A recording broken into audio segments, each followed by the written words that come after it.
ClubExpress, print letters, creating a print batch. The print letters function allows administrators to generate printable documents for physical mailings of membership renewal notices and new member letters. It also allows us to print copies of our members' virtual membership cards. In this video, we'll review how to create a batch of letters to print and mail to our members. To get started, head to the Control Panel's People tab and select the Print Letters function. Click on the Create Batch Print button. Name the batch something unique, like First Renewal Notices, January 2026.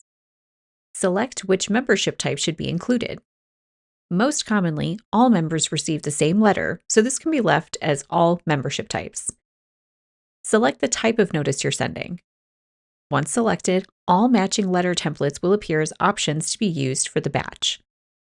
Enter the date for members you would like included in this batch. For renewal letters, this will be their expiration date, while new member letters will use their join date. By default, the letters will only be printed for members that don't have a valid email address in their profile.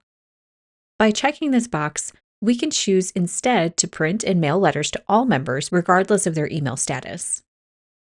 We can select the file format we want to export the batch to. PDF is the best option for printing the letters. CSV and Word format should only be used if the information needs to be manually manipulated after the batch is created.